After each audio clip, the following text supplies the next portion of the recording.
Someone asked a question in a Bible forum that I'm on. Does anyone have a clear, simple, accurate explanation of the Trinity that can be given in less than 2 minutes? And that doesn't involve 3 parts of an egg, ice, water, steam, etc. Because those things are inaccurate. I'll explain why later. It turns out there is a way. It took me many years to develop this explanation, but I'll teach you how to deliver it in 1 minute. I'm Pastor Robert. I'm a visiting professor at Nile Theological College, and I'll explain it. I help you think biblically balanced about doctrinal issues like this one, about society's issues, and about world events. So please like, share, subscribe with notifications, tell a friend to tell a friend. Let's get right into it. Here's how to do it. God is a Trinity, Father, Son, and Holy Spirit. The Father is God. He is not the Son. He is not the Holy Spirit. The Son, Jesus Christ, is God. He is not the Father. He is not the Holy Spirit. The Holy Spirit is God. He is not the Father. He is not the Son. Yet there's only one God. Now, how that works, we don't know, but we're limited in our understanding, and God is infinite. So there will always be things we do not and cannot understand about Him. It's like living on a flat surface called flatland, where everything has height and width, but no depth. And then one day, a ball passes through this world. How do these people explain that? How do they understand it? They have two-dimensional understanding. They have two-dimensional vocabulary. They don't even have the words to express it, even if they could understand it. And yet the ball was real. And that's like the Trinity. No one fully understands the Trinity. No one can fully explain it because God is infinite and we're limited. But the Trinity is real, and it's what the Bible teaches. Just under a minute. And this works really well. I had a couple of months ago used this as a starting point to explain the Trinity to a minister who had 2 doctorates in theology and didn't really understand the Trinity very well. This gave him the start that he needed, and with some other details to fill it in, he said he came to an understanding of the Trinity that was better than he'd ever had.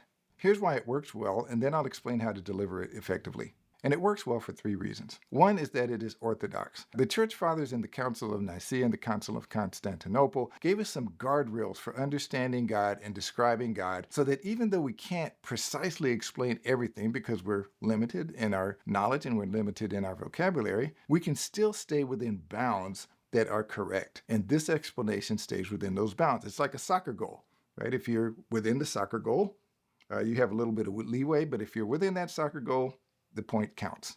The second reason it works is that there's no incorrect analogies, like water, steam, and ice. That really isn't the Trinity. That's a heresy actually called Sabellianism, where God is like one guy who wears 3 hats. That's not what the Trinity is, and that's not what the Bible teaches. Same thing with the eggshell. You've got the egg, the yolk, and the albumin, or the egg white. That's incorrect too, because God is not divided into 3 parts like that, like a head, torso, and legs. That's called a tripartite theology that splits God into 3 unrelated parts, and it's incorrect as well.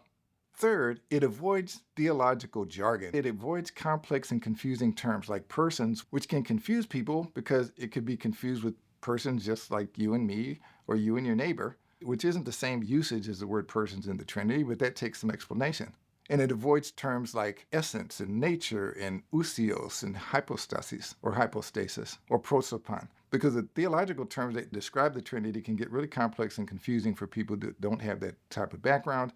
And even for people that do, it can take a long time to learn. Please comment below if you'd like a more detailed explanation about those types of technical terms as well, and more in-depth explanation of the Trinity. Now here's how to deliver it. There are 2 scenarios, either when you can see the person, like when you're in person with them, or on a video call, and when you can't see the person, say you're on a telephone call. So if you can see the person, if you're talking to them face-to-face or on a video call, what you do is that you can get a piece of paper, or have them, better yet, have them get a piece of paper and just draw simple figures like this. These are simple drawings. That way people won't be self-conscious about I can't draw. So if you draw this and have somebody join you, drawing it with you, that's even better, because doing is the best form of learning. And then for the ball, you just pick up any 3D object. This is the Christmas ornament. It's not even a real ball. Or you can use something like a mouse. Anything that has some depth to it. Don't use something like a cell phone, because this is too flat. And you want to contrast flatland with a 3-dimensional object. Now, if they don't have a pencil or a paper, just use your hand. Use the palm of your hand, and then illustrate here that you've got these people here on a flat land, and then just go through the example like that. The palm of your hand works fine. And then for the 3-dimensional object, you can just use your fist. Send your 3-dimensional fist through this 2-dimensional world, and use that as the example. Same thing if you can't see the person. If you're on a telephone call and you can't see the person, ask them to get a pen and a piece of paper, a pencil and a piece of paper, and just draw little simple stick figures. And that'll be good for them because they don't have to worry about what their drawings look like. It's only them that can see them. And then the same thing, if they don't have handy access to a pencil and a piece of paper, ask them to use the palm of their hand and then use their fist as a three-dimensional object going through that flat two-dimensional world. Now, this may and probably will end up generating follow-up questions, which is a good thing. Then you can go into more detailed explanation. So again, comment below if you'd like a more detailed explanation incorporating this approach and then expanding on it for more detailed information about the Trinity. And please like this video, share it, subscribe with notifications, tell a friend to tell a friend. Watch this video for a more detailed explanation of the Trinity when it's available, and this video for more Bible information. God bless you and see you there.